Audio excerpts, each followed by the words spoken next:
வணக்கம் நண்பர்களே. இன்றைக்கி பார்த்திங்கன்னா வழக்கம் போல் காலையில் எழுந்திரிச்சு கட்டுத்தரைக்குள்ள அப்படியே ஒரு ரவுண்டு வந்தேன். கட்டுத்தரையெல்லாம் அப்படியே சுற்றி பார்த்தேன். காட்டில் இருந்து நம்ம குட்டைக்காளையை வீட்டுக்கு கொண்டு வந்தாச்சு.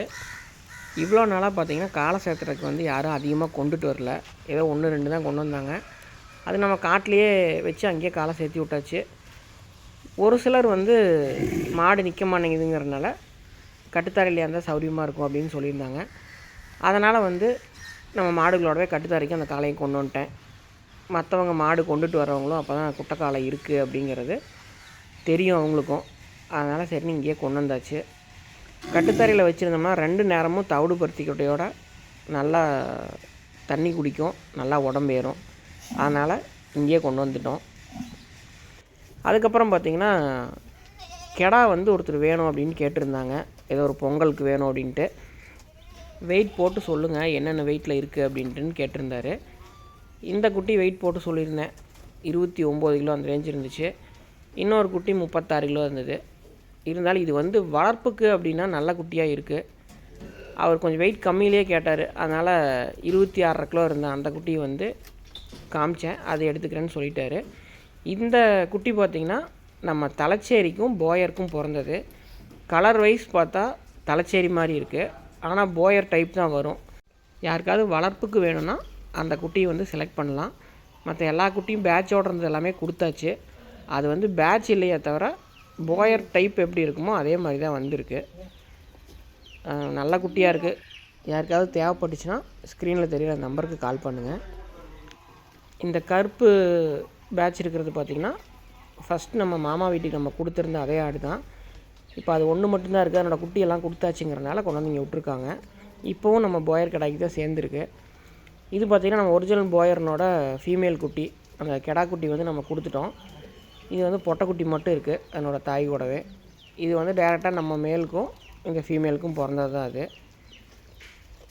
காலையில் நேரம் எப்போயுமே பட்டுப்பூச்சி தலை ஒரு டைம் போட்டு விட்ருவோம். நம்ம ரெகுலராக பட்டுப்பூச்சியே தலையே போட மாட்டோம் மல்பெரியே. சாயங்காலம் நேரம் அதே மாதிரி ஒரு டைம் போடுவோம். காலையில் ஒரு டைம், சாயந்தரம் ஒரு டைம் மல்பெரி கம்பல்சரி போடுவோம். இந்த குட்டி பார்த்திங்கன்னா நம்ம வாங்கிட்டு வந்த குட்டி. நம்ம அரவிந்த் கோட் ஃபார்ம்லேருந்து வாங்கிட்டு வந்தது.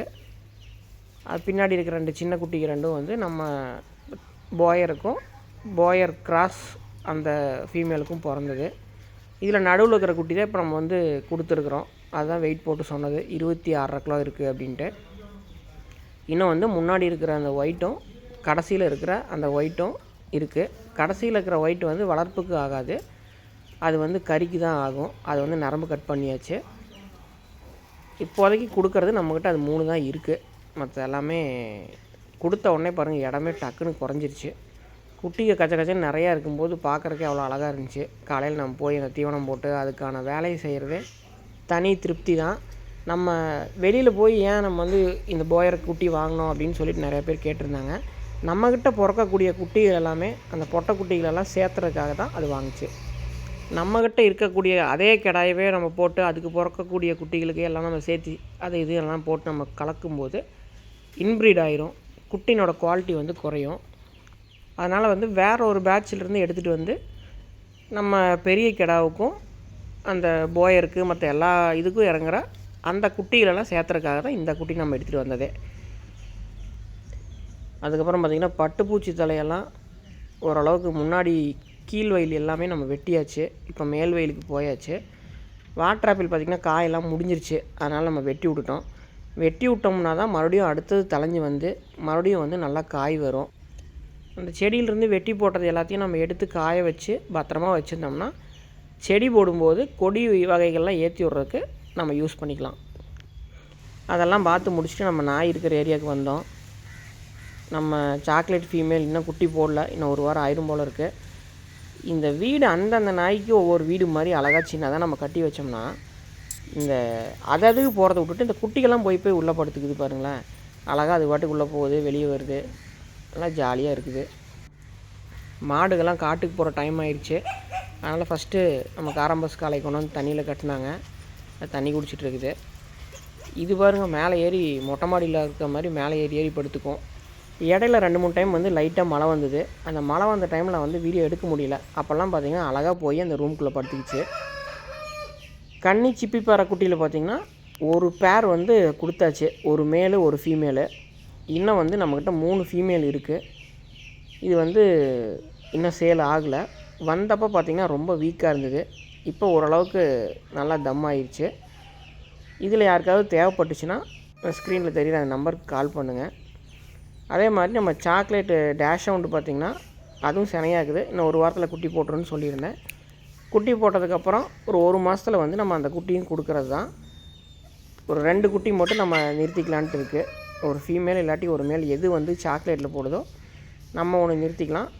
நம்ம ஃப்ரெண்ட் ஒருத்தர் கேட்டிருக்காங்க, அவங்களுக்கு ஒன்று கொடுத்துடலாம் அப்படின்ட்டு. மீதி குட்டி எல்லாமே வந்து விற்பனைக்காக தான் இருக்குது.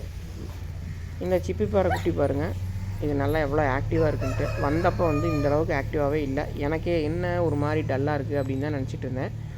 ஆனால் இப்போ நல்லா சாப்பிட ஆரம்பித்து நல்லா ஆக்டிவாக இருக்குது. அந்த குட்டிகளை பார்க்கும்போது சரி ஒரு 2 குட்டி நிறுத்திக்கலாம் அப்படின்ட்டு இருக்குது.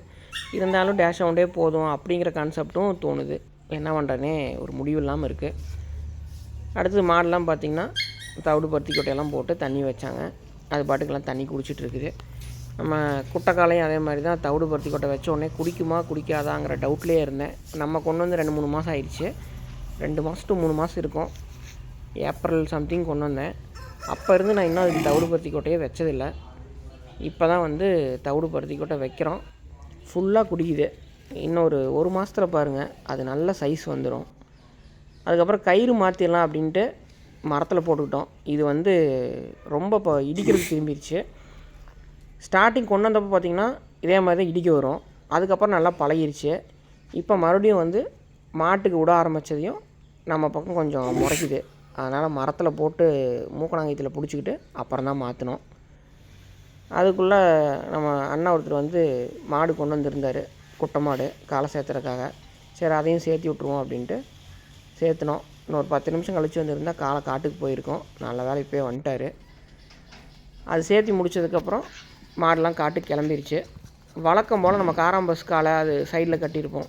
அதே மாதிரி இந்த செவலக்காலை குட்டைக்காலையும் வந்து சைட்லேயே கட்டி விட்டோம். அதுவும் வண்டியிலே கம்முன்னு போய்க்குது. வழக்கம் போல் நம்ம செவலக்கடாரி, மயிலக்காலை, காராம்பஸ் காலை, அந்த சின்ன கண்ணுக்குட்டி 2 இதெல்லாம் தான் வந்து கட்டுத்தரையில் இருக்கும். இதுவுமே இன்னும் வந்து பால் குடிச்சிட்ருக்குது. அதனால் கட்டுத்தரையிலே வச்சுருக்குறோம். பால் மறந்துருச்சுன்னா அதையும் கை அவுத்து விட்டோம்னா அது பாட்டு காட்டுக்கு போயிடும். இடையில முன்னையே ஒரு டைம் வந்து நம்ம அவுத்து விட்ருந்தோம்.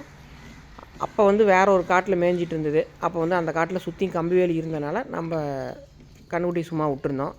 இப்போ மேய்ச்சல் இருக்கிற காடு பார்த்திங்கன்னா சுற்றியும் கம்பி வேலி இல்லை. அதனால் வேறு எங்கேயாவது போயிடும் அப்படிங்கிறனால அது கொண்டு போகிறது இல்லை. அடுத்தது பார்த்திங்கன்னா அடுத்த பேட்ச் குஞ்சுகள் வந்து பொரிச்சிருச்சு. இதெல்லாமே கீழே இறக்கி விட்டாச்சு. இது எல்லாமே சுத்தமான பெருஞ்சாதி கோழி தான். இந்த டைம் பார்த்திங்கன்னா ஒரு 79 குஞ்சு, 78, 79 இந்த ரேஞ்சுக்குள்ளே இருக்கும். இன்னும் அக்யூரேட்டாக எண்ணல, ஓரளவுக்கு எண்ணினேன். 1-2 கொஞ்சம் மிஸ் ஆகிருக்கலாம். இது வந்து இன்னும் 1 மாதம் ஆகணும் எடுக்கிறதுக்கு.